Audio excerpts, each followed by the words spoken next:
हम आज लोग स्पीडी के जो 1992 भोपाल में आया था क्वेश्चन, हम लोग उन क्वेश्चन को देखेंगे।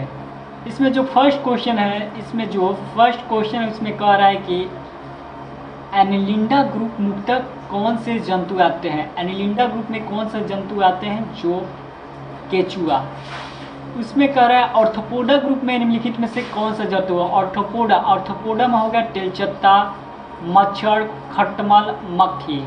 ऑर्थोपोडा ग्रुप में मुख्यतः कौन से जंतु आते हैं? तेलचत्ता, मच्छर, खटमल, मक्खी। मोलस्का ग्रुप में कौन से जंतु आते हैं या कीट आते हैं? तो घोंघा हो गया, सीपी हो गया। मोलस्का ग्रुप के अंतर्गत हमारा घोंघा और सीपी आते हैं। इकाइनोटोमेटा संघ के अंतर्गत मुख्यतः कौन से जंतु आते हैं? तो कह रहा है टार मछली, ब्रिटिश स्टार। इकाइडोमेटा संघ के अंतर्गत कौन सा जंतु आते हैं? टार मछली, ब्रिटिश स्टार। मनुष्य का पाचन का क्रिया का प्रारंभ होता है मुख से। मनुष्य का जो पाचन की क्रिया होता है वो कहाँ से प्रारंभ होता है? मुख से। सिराओं द्वारा कौन सा रक्त प्रवाह होता है? सिराओं द्वारा अशुद्ध रक्त का प्रवाह होता है। सिराओं द्वारा शुद्ध रक्त का प्रवाह होता है। धमनी द्वारा कौन सा रक्त प्रवाहित होता है? तो शुद्ध रक्त। कौन सा विटामिन जल में घुलनशील है? विटामिन बी और विटामिन सी। विटामिन बी और सी। कह सोडियम का कार्य क्या है? तो यह रक्त दाब नियंत्रित करने में सहायक होता है और जल को संतुलन बनाए रखता है। कह रहा है कि पोटेशियम का कार्य क्या है? पोटेशियम का कार्य क्या है? तो यह हृदय की धड़कन एवं नाड़ी संस्थान के कार्यों को संचालित करता है। पोटेशियम का कार्य यह हृदय की धड़कन एवं नाड़ी संस्थान के कार्यों को संचालित करती है। कह रहे ग्लूकोज बिना ऑक्सीजन की उपस्थिति में मांसपेशियों की प्रतिक्रिया कर क्या बनाता है? तो लैक्टिक एसिड बनाता है। ग्लूकोज बिना ऑक्सीजन की उपस्थिति में मांसपेशियों में प्रतिक्रिया कर क्या बनता है? Lactic acid. ग्लूकोज बिना ऑक्सीजन की उपस्थिति में बैक्टीरिया इससे प्रतिक्रिया कर क्या बनाता है? Ethyl alcohol. जो ग्लूकोज है बिना ऑक्सीजन की उपस्थिति में बैक्टीरिया की प्रक्रिया से इथाइल अल्कोहल बनाता है। ऑक्सीजन की उपस्थिति में ग्लूकोज की प्रतिक्रिया होती है तो क्या बनता है? तो जब ऑक्सीजन होता है उसकी उपस्थिति में ग्लूकोज की क्रिया कराते हैं तो कार्बन डाइऑक्साइड और जल का निर्माण होता है। कार्बन डाइऑक्साइड और जल का निर्माण होता है।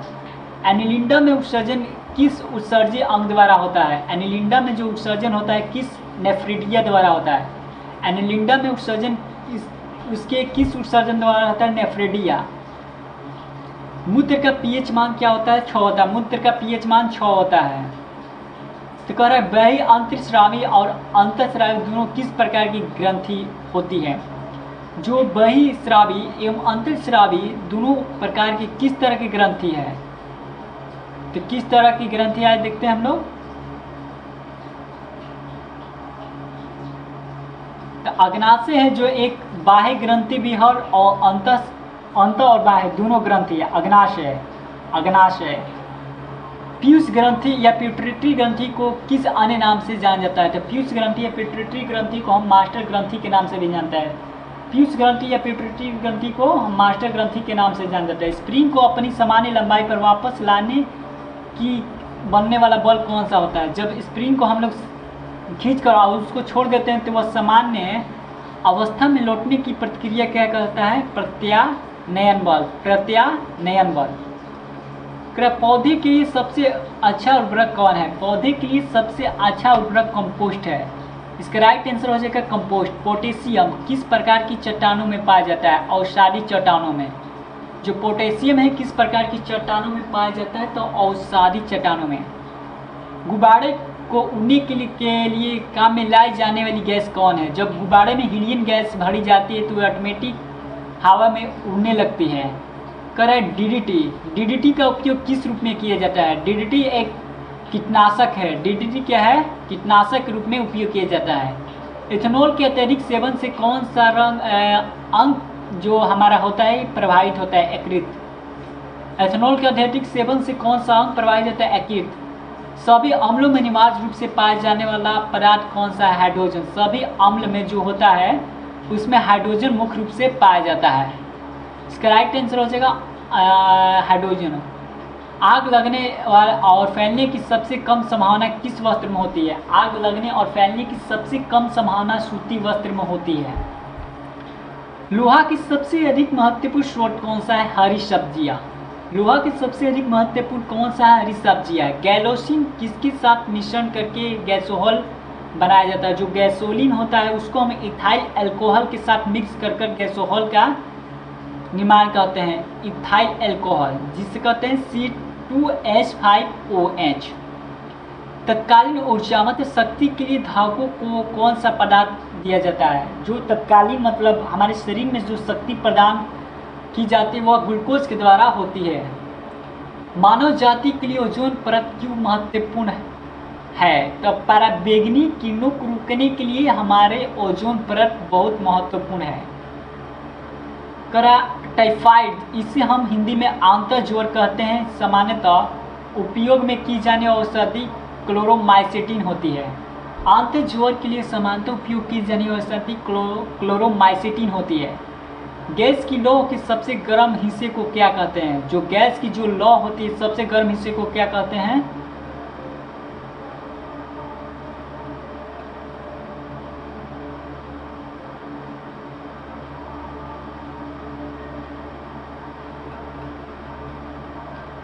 तो जो सबसे गर्म हिस्सा होता है ज्योतिहीन, जिसे नॉन ल्यूमिनियस जोन कहते हैं। जो सबसे गर्म हिस्सा होता है नॉन ल्यूमिनियस जोन। शुद्ध सोने 24 कैरेट का होता है। शुद्ध सोने 24 कैरेट। सिनेबार का अश्य क्या होता है? पारा। शरीर के ताप को नियंत्रित किसके द्वारा? हाइपोथैलेमस के द्वारा।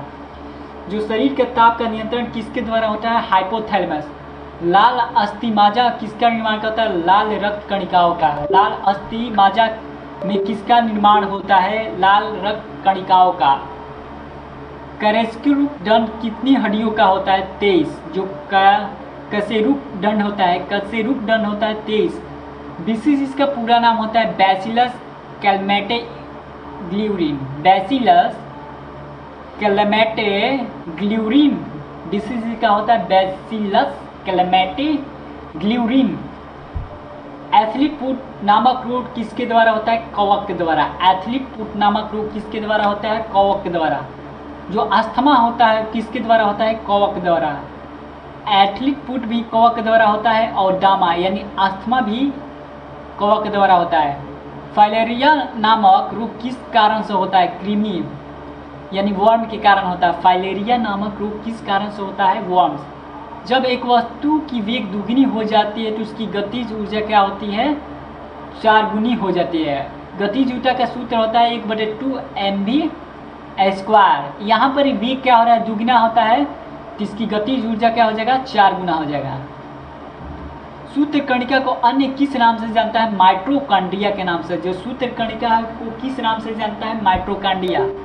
वध वृक्ष पादपों में किस वर्ग में होता है? जो आवृतवृत्ति एंगी-ऑर्फन्स आवृतवृत्त पौधे में किस वर्ग में होता है? आवृतवृत्ति। फ्लेम ऑफ द फॉरेस्ट वन की ज्वाला का अर्थ क्या है?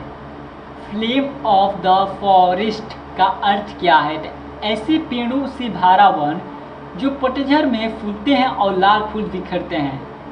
फ्लेम ऑफ द फॉरेस्ट यानी वन की ज्वाला। ऐसे पेड़ों से भरा वन जो पतझड़ में फूलते हैं और लाल फूल बिखरते हैं।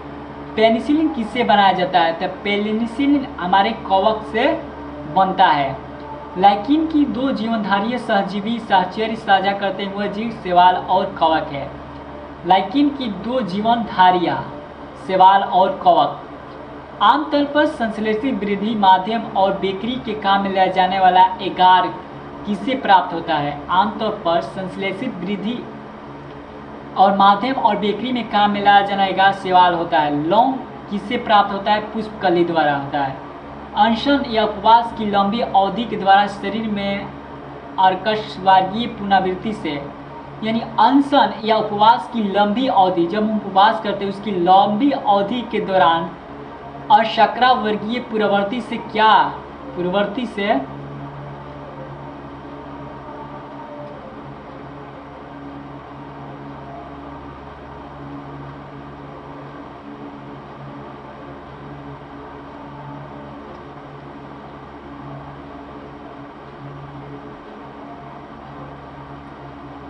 प्रवृत्ति से पाक्षा शर्करा ग्लूकोज का मधुजन ग्लाइकोजन बनने की विधि का क्या नाम है? ग्लाइकोजन्स। जब हम ज़्यादा देर तक उपवास रहते हैं तो वहाँ पर शर्करा यानी ग्लूकोज या मधुजन यानी ग्लाइकोज बनने की विधि को ग्लाइकोजन करते हैं। आज के लिए बस इतना ही, हम लोग नेक्स्ट वीडियो में देखेंगे।